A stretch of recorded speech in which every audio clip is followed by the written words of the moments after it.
Who are we? We assume we are the socialized, detailed, that experiential summary characterized and depicted through a linear narrative overburdened with contextual pageantry, marking significant events and compiled into a personality designed as an avatar whose looks, speech and acts create a corresponding reality.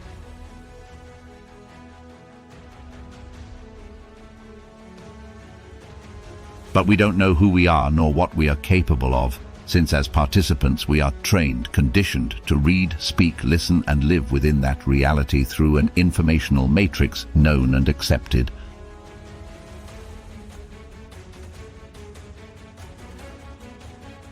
This known or knowing as we practice it is a temporal and dictatorial state, a matrix fashioned through linguistically defined patronage, creating a perceptual doctrine whose dynamism is indigenous to objects, words, contexts, and the endless advocacy of drama we careen into as a matter of principle, belief, or other.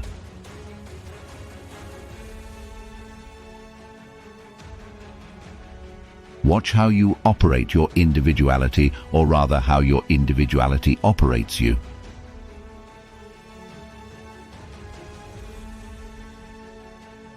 Your individuality surrounds itself with what can be recognized, understood, and standardized into perceptual habits.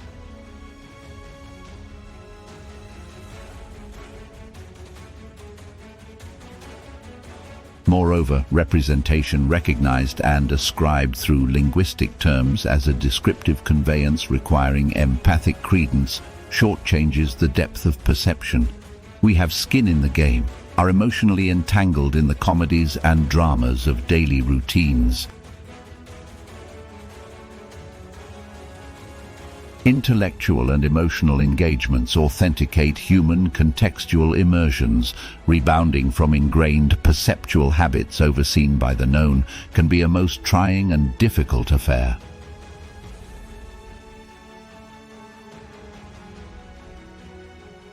The unknown, void or infinity is not hidden from us.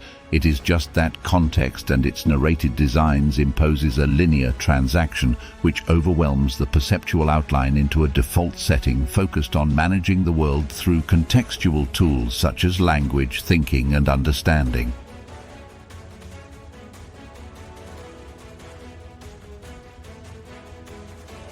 Language projects a contextual cognizance so convenient and effective we forget we are merely using contextual tools at our disposal rather than project overall awareness.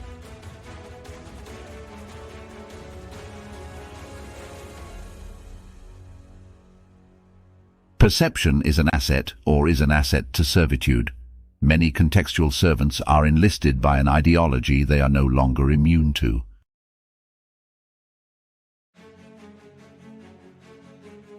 Reposition yourself and ask, are there ways to participate outside the venues we've been trained to operate in?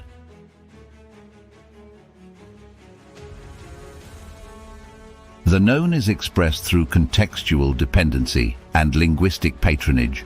It's everything perceived within an arrangement that is obsessively comprehensive so as to make it recognizable.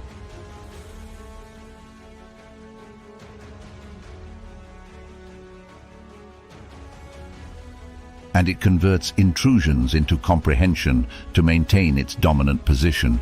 The paranormal, abnormal, unconventional anomalies are fitted into explanations of a reality that is anything but filled with abnormalities, unconventional reality and paranormal anomalies, and humans are the catalyst of its expressions as warriors of a different kind.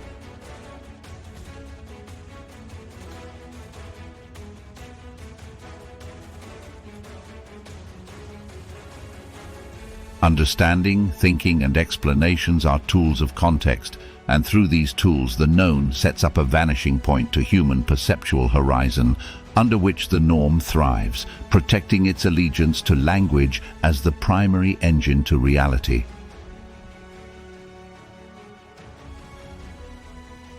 Consider how AI as LLMs, large language models, create visual scenes. Are LLMs maneuvering language in the same way human thinking, explanations and comprehension converts reading material into a scene within the human mind? Could LLMs portend the end of language models to human reality? All things seen, described, explained, thought about or understood falls within the known as a perceptual agenda. But what is the unknown?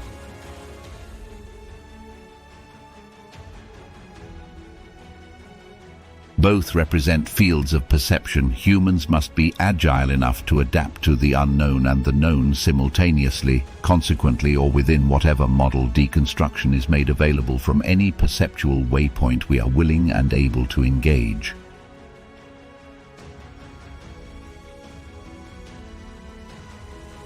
The universe is far older than our understanding could project. Meanings leave no footprints within the unknown. Nothing exists there, just not the nothing we understand nothing as.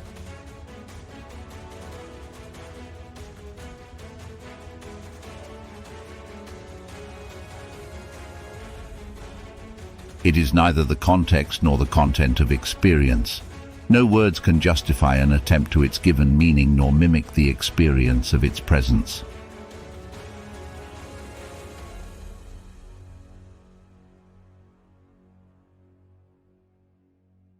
It's not what you understand. What you understand is the interpretation which echoes in your ear of what you've already understood. The unknown is not the uncertainty of what you know, nor the certainty of what you don't know.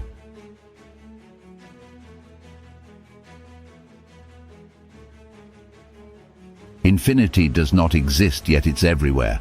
But that's just a way to speak about something incomprehensible.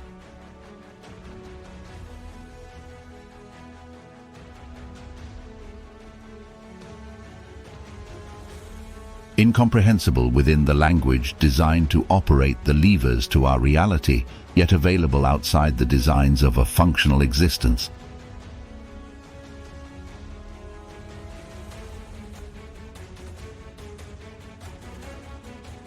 There is an ancient acronym that says, "The farmer and the field is one."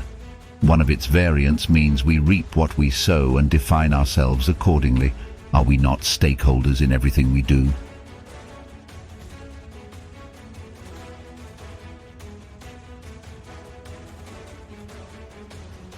As a farmer, the seer employs duality to skillfully farm his field of perception. However, duality is not part of the unknown. Such distinctions no longer exist, and what emerges cannot be explained.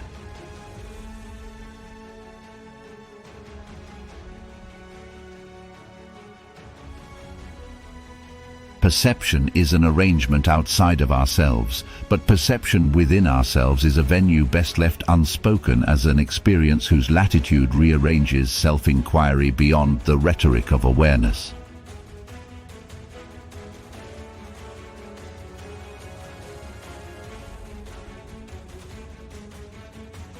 First, the unknown, void or infinity, does not mean unintelligible. It means we have no capacity to frame it within the relative position of our outlook.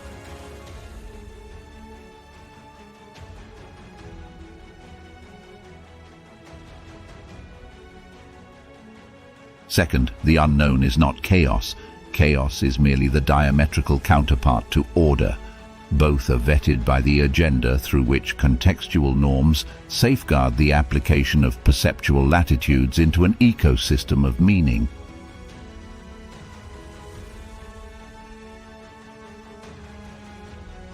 Is chaos at the limits of coherence a perceptual waypoint? Yes, if description runs you, and no, if you get that comprehension is not a preamble to the totality of experience.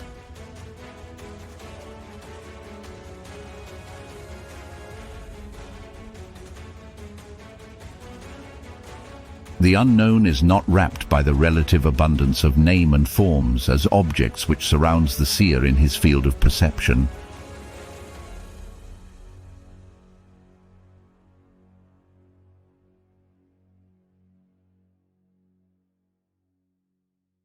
But what's the real in this play?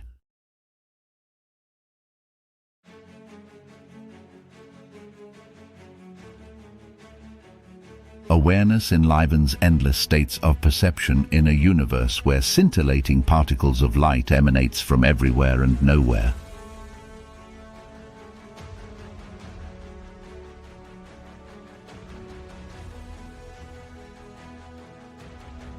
Open your eyes and name all the objects within your field of vision. Were you not trained since birth into just such an arrangement?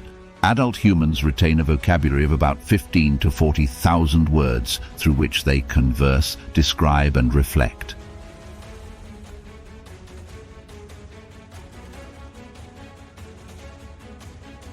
But that is a misnomer, since that vocabulary both restrains yet amplify your perception. For instance, university degrees expand earning potential many-fold.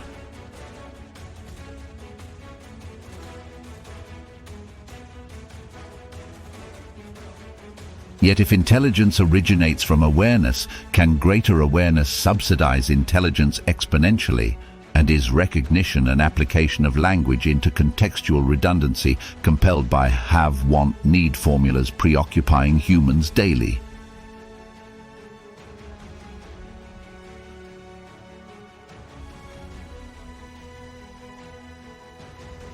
Yet the same world perceived outside of common contextual profiles, so arranged within the known, is in a way so vastly different within the unknown that words cannot justify any position to an approach that does not exist within the language of our understanding.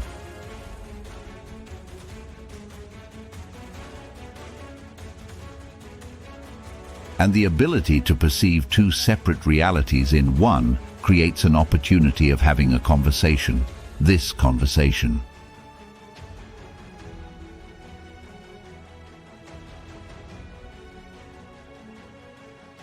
However, the known is the insufficient model as a counterweight to the unknown, and language the meager compass to its interpretation.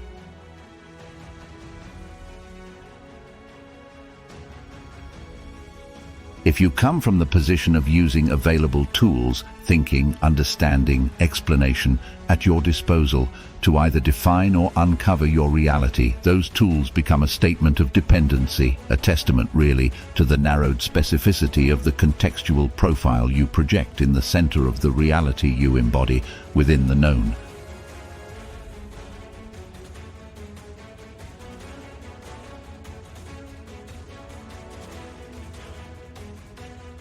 Look, those tools create a perceptual realm, affirming the very confines of a reality shaped through its scrutiny.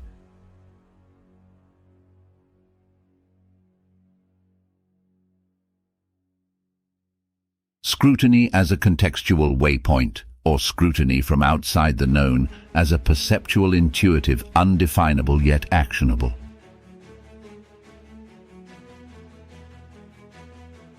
We think our way through life as it offers boundless possibilities, but why do those possibilities exclude the ability to perceive outside the zone we are so vested in? Because we are immersed in this reality through tools that enable yet limit our participation.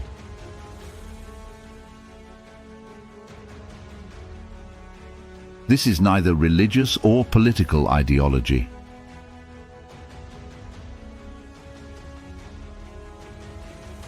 This is fundamentally a perceptual reorganization and functional redistribution of human resources available within each individual human being, and yet those words merely approximate what cannot be described nor understood.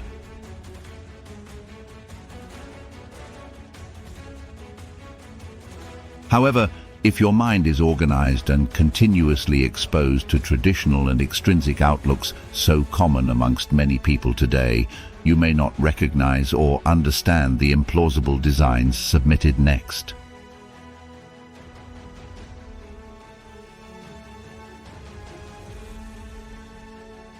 This freedom, not as we know it, is not a communal or institutionalized experience, nor is it displayed or expressed within a descriptive relevance. It must be discovered and fought for within and outside contextual nepotism.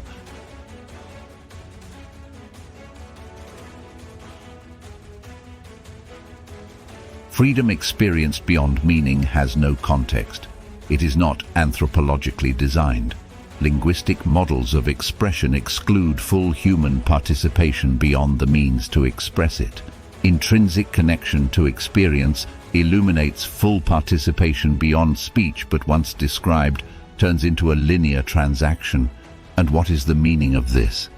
Exactly.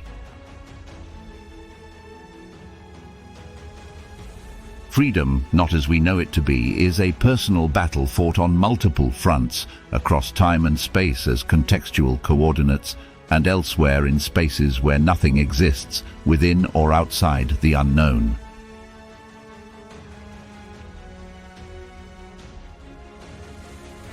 And yet it is not fought for or gained through any of those accounts.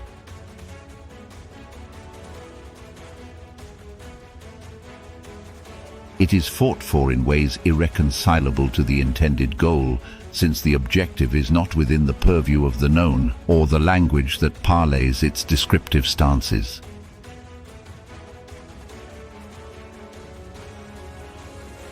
Look, the freedom we have yet to experience can be so easily misidentified when brushstrokes applied to the scene blur its descriptive state through associative contexts meant to explain what cannot be defined nor understood.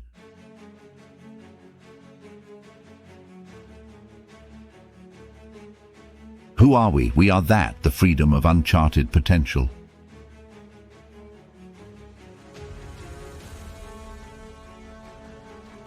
And yet that is not who we are.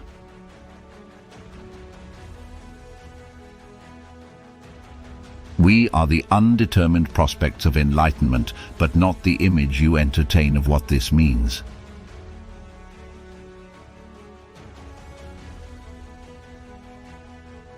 Exploring who we are outside our perceptual frame accesses the unknown beyond our comfort zone by exploring not what we don't know so that it can be translated into words as a context, but by examining how we perceive.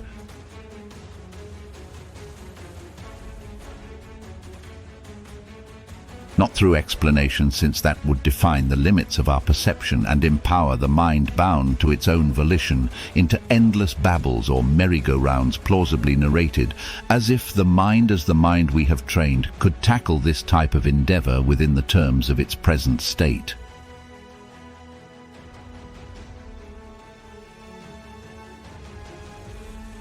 Do you get it?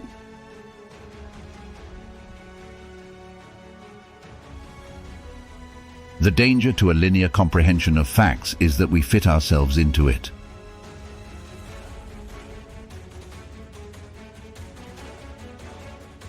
Comprehension lives inside a sentence. It is a script running your mind.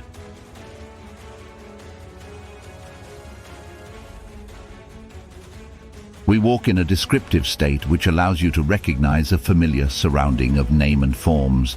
Walk outside and see for yourself. Is there anything out there that does not have a name to it?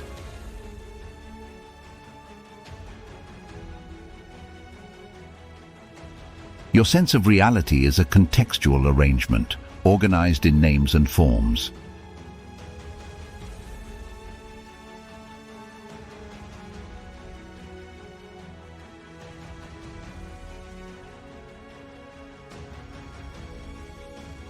Take the red pill if you want to explore without expectation what isn't there for you to explore, as if you could contextualize what you cannot understand.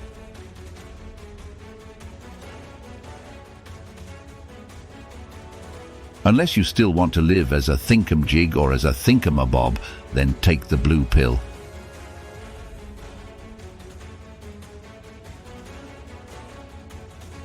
Contextual tenants never know the difference, but don't let them hijack your reality in the name of whatever suits them. Freedom is the ability to rise beyond the contexts that manipulate us.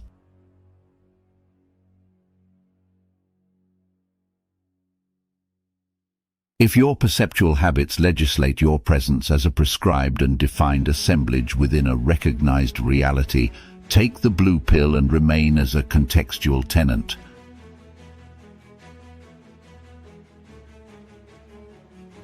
Act without rewards, or observe how you run your individuality or how your individuality runs you. If you get this and practice it, you've swallowed the red pill.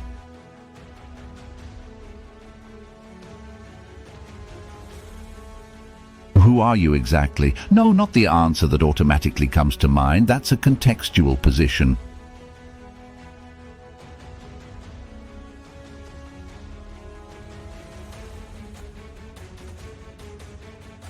You are the reflection of freedom, but not its explanation.